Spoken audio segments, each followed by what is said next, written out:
आम्ही आमदार असू, खासदार असू, पालकमंत्री असू, यांना या तालुक्यामध्ये फिरू देणार नाही. त्यांच्या गाड्या फोडल्या जाणार. फळबाग असतील, जनावरांची चाऱ्याची पिकं असतील किंवा पिण्याच्या पाण्याचा प्रश्न असेल, हा अतिशय गंभीर झालेला आहे. मला 2 ते 3 दिवसात पाणी सीना नदीत कोळेगावचं सोडावं, अन्यथा आम्ही त्यांना सोलापूर जिल्ह्यात अजिबात फिरू देणार नाही. ढिसाळ नियोजनामुळे आज उजनी रिकामी होऊन आज मायनस मध्ये गेलेले आहे. आज जर आम्हाला नाही पाणी सोडलं तर ते आमची पिकं पूर्ण संपून जाणार आहेत. आणि ही धरणात ठेवलेलं पाणी उद्या हीच पाणी आमच्या लोकांनी सोडून आमची घरदार वाहून लावायला ही सरकार मागे पुढे बघणार नाही.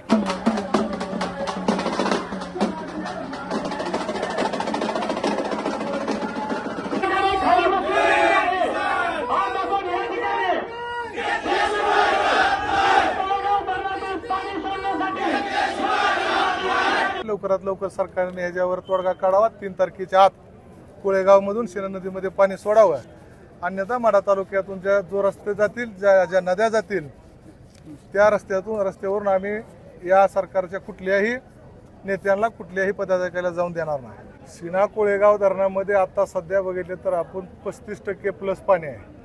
3 TMCच्या पुढं पाणी आहे. आणि आता जून महिना चालू झाला आहे.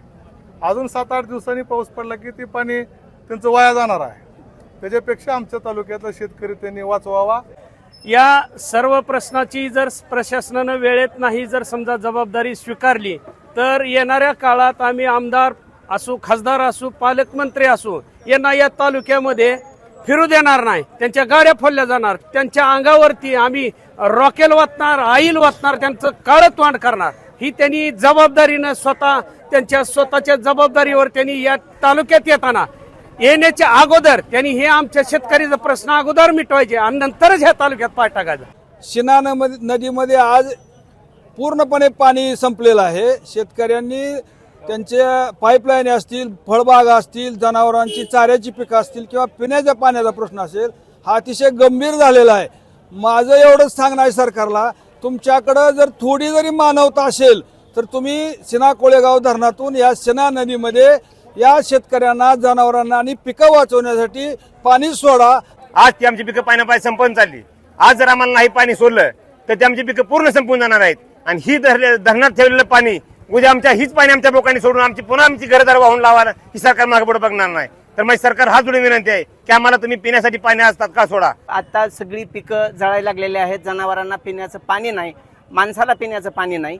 त्यामुळे जो कोळेगाव धरणामध्ये जो पाण्याचा साठा आहे त्याच्यातून पाटबंधारे विभागाने सगळी दारं काढून त्वरित जेवढं पाणी सोडता येईल तेवढे तात्परतेने सोडावं. मृत साठा सोडून बाकीचं पाणी सोडायला काहीच हरकत नाही. आता जून महिना चालू झालेला आहे. ज्यावेळेस भरपूर पूर आलेला होता त्यावेळेस पालकमंत्र्यांनी भरपूर दौरे केलेले होते.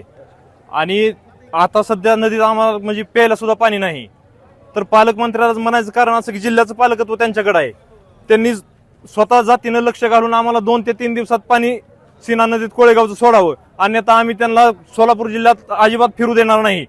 दरवर्षी उजनी 110% भरते, परंतु उजनी धरणाचं नियोजन योग्य न केल्यामुळे दरवर्षी आम्हाला हा त्रास भोगावा लागतो. 3 पाळ्यामध्ये 1 महिन्याचा गॅप टाकून पाणी सोडलं जात होतं. त्यावेळेला आम्हाला पाणी व्यवस्थित उजनीचं पाणी मिळत होतं. परंतु आज या ढिसाळ नियोजनामुळे सलग पाणी सोडल्यामुळे आज उजनी रिकामी होऊन आज मायनस मध्ये गेलेलं आहे. म्हणूनच आज आम्हाला सीना कोळेगाव मधून पाणी मिळावं म्हणून हा प्रमुख मागणी होती. पालकमंत्री, आमदार असतील, कुणालाही आम्ही ह्या माढा तालुक्यामध्ये फिरू देणार नाही, हा आमचा इशारा आहे. तालुक्यातला शेतकरी हा काय भारतातला नाही का? तुम्ही मराठवाड्यामध्ये सगळे पाणी अडवून ठेवताय आणि आमच्या शेतकऱ्याला उद्ध्वस्त करायचं जर काम तुम्ही करत असाल तर याचा जबाब निश्चितपणानं आपण विचारला पाहिजे.